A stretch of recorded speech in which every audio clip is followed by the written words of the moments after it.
Hey guys, it's been a while. I haven't had really anything to record or update about the car for quite a while now since it got hit between just finding parts to fix the damage and moving houses as well. There hasn't really been much time or much to do with the car. Um, but this is just a video just to show you, I'm still here and kind of what I've done for the time being. Not a lot, and there hasn't really been anything to actually worth putting on camera, but I figured I'd make a video to show everything that has been done, the changes that have been made, and what we're working for next, and what I will be recording soon in the future. So let's do that. So as you saw, the car's got a red hood now, because the original hood got pushed up this direction, and this whole corner broke off. And it was split about here down the middle, where the bumper about down the middle as well was completely split and broken in pieces.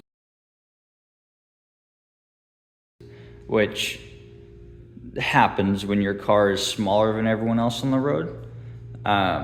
It was raining and I was hit, and unfortunately it was an SUV that was much taller than my car. So what happened was, it wasn't a high-speed collision because I was almost at a stop, and it wedged under the car essentially is what happened. But yeah, we got a red hood now. It's far from perfect.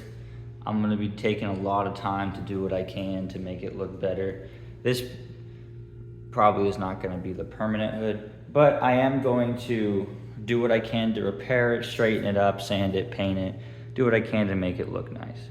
Now what we do have is a brand new polyurethane KBD front bumper. I just got it off of eBay. It was the cheapest option. It's brand new. They fit fine, and it should work pretty well. I'm still working on getting it there. I had to get a new brace to actually hook it up right here, because the one that came on the car was completely crumpled and bent. So after straightening this out with my dad, and I did a new one. And then I did get new wheels. There are new wheels in the car. I guess I could have probably made a video about that, but I didn't really think it was that important. It's got new wheels on it. I think they look pretty good. I like them. I know a lot of people like the factory wheels, and they're not bad looking. I just think that it makes it look much sportier. And with that, I also removed the wing. I'd never really cared for it. It's got really, really bad wheel gap there. That's probably about like 4 inches, I'd say. Which that's just how they came from the factory. But I've got brand new suspension I'm waiting to put on here. So we've got full KYB shocks and struts, and we have Eibach lowering and handling springs, which should drop the car about 2 inches. So it'll have enough travel so that way it can, have a little bit of leeway for any bumps, but it'll also stiffen it up even more than it already is. And it's already pretty stiff because of the aluminum body bushings. But it'll handle well, it'll look good. I'm actually pretty excited about it. The last, one of the more recent things that I did was actually redoing all my wiring, because through trial and error I realized that my vacuum lines were completely wrong. I had my my map sensor was not actually hooked up to my post supercharger right here. So there's a nib down here that these vacuum lines hook up to, and on the snout of the supercharger that needs to feed into the map sensor. So I actually got rid of most of my sensors up here, because you really don't need much. So it looks a hell of a lot cleaner than it used to. Here are some pictures that you can actually see stuff in of some of the changes I made. I didn't realize until after recording that you cannot see anything I'm showing you.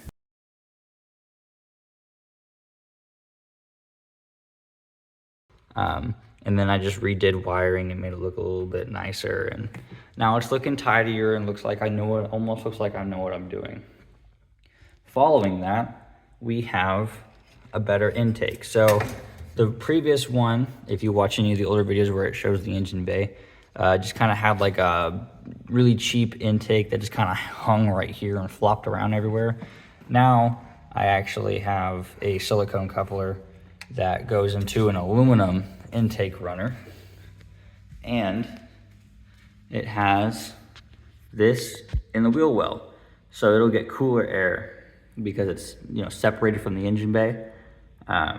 It'll get cooler air and better airflow because it's flowing in through here, which I actually got a Holley style air intake for the side.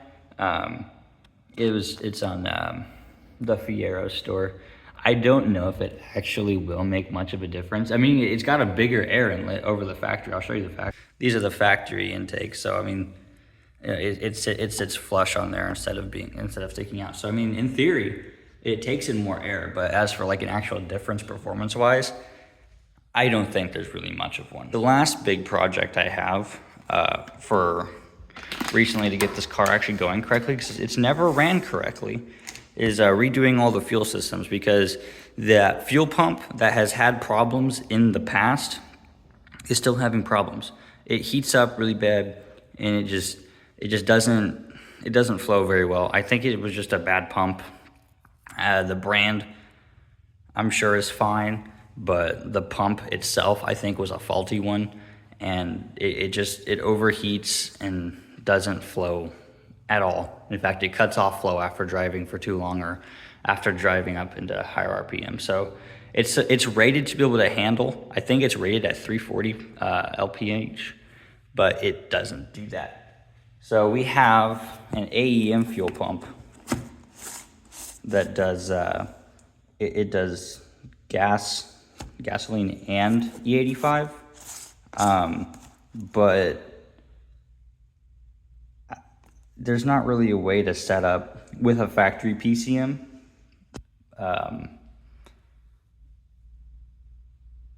flex fuel or anything like that. So it's just going to be gasoline, because while I have E85 readily available, if I drive it, you know, a long distance and they don't have E85, I'm screwed because I don't have a way to quickly change tunes. So just with my scenario, it's just not going to work very well. We've got a new billet aluminum fuel filter, and then we have some Evil Energy 6A and fuel lines. So it should be a much stronger and much more stout fuel system, and I'm really excited to get this thing going. But that's really all I have right now. Basically, like I said, it's just an update for kind of what's going on. I'm still here. I'm gonna try and get this thing going. I think the next thing is probably going to be a smaller pulley, a 3.4, just because the 3.8 is actually, like, the factory pulley size is actually more restrictive in a Fierro build, because it takes more for it to make boost because it's so light. It's not under nearly as much load as it is in like a factory Grand Prix or Regal or anything like that. They're much heavier and bigger cars, so just going at normal pace gives you more load on the motor. So with it being a much lighter car by probably over 1,000 pounds, because these things only weigh 2,500 pounds, we're going to do a smaller pulley. So it'll make a little bit more boost, but it'll just be more efficient and it'll make better power. So just stay tuned, and I'm excited to get this ready, and I hope you guys are too.